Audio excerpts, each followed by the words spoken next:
আজ ঝুলন প্রস্তুতির দ্বিতীয় দিন, আর বলা যায় এবার একদম শেষ মুহূর্তের প্রস্তুতি। কাল যেখানে আমরা শেষ করেছিলাম রাত 2:30টা অবধি কাজ করেও আমরা কিন্তু কাজ শেষ করতে পারিনি। আমরা আজ সেখান থেকে আবার শুরু করলাম। ধীরে ধীরে আমাদের ছোট্ট ঝুলনটা একটা সম্পূর্ণ রূপ নিতে চলেছে। কেউ পুতুল সাজাচ্ছে, কেউ গাছ বানাচ্ছে, কেউ আলো ঠিক করছে, আর ছোটরা নিজেদের মতো করে পুরো কাজটার মধ্যে একদম ডুবে গেছে। তাই এই ঝুলন সাজাতে সাজাতে একটা কথা বারবার মনে পড়ছে। ছোটোবেলায় আমরা যখন এভাবেই ঝুলন সাজাতাম, ভাই বোন বন্ধুরা মিলে কত আনন্দ করেছি, কত যে ঝুলন সাজিয়েছি।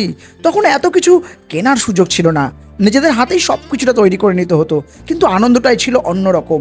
মনে আছে সবাই মিলে কাঠের গুঁড়ো আনতে যাওয়া, তারপর পছন্দের পুতুল কিনে আনা, কাদা মাটি দিয়ে ছোট্ট ছোট্ট ঘর, রাস্তা, পাহাড় তৈরি করা। কখনো হাত মুখ কাদায় মাখামাখি হয়ে যেত, তবু আনন্দের কোনো শেষ ছিল না। সেই ছোট্ট ঝুলনটা তখন আমাদের কাছে ছিল একটা গোটা পৃথিবী। আর এত বছর পরেও বাড়ির ছোট্টদের জন্য যখন আবার ঝুলন সাজাতে বসি, তখন বুঝতে পারছি ঝুলন একটা উৎসব নয়, ঝুলন আমাদের কাছে ছোট্টবেলার একটা অনেক বড় আবেগ।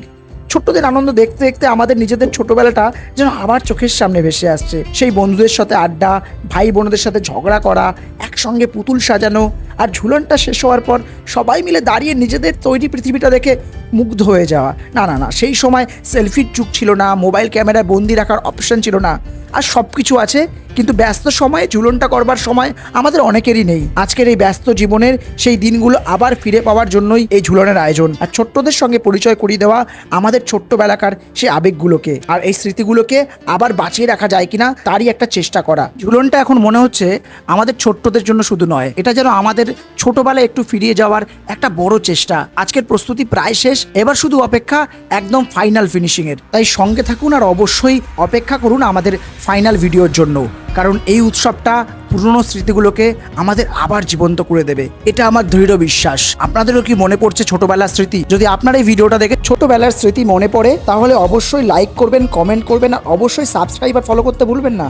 আর অবশ্যই ছোটদের সাথে এই ভিডিওটা দেখিয়ে আমাদের ছোটবেলার সাথে পরিচয় করে দেবেন। ধন্যবাদ সঙ্গে থাকার জন্য।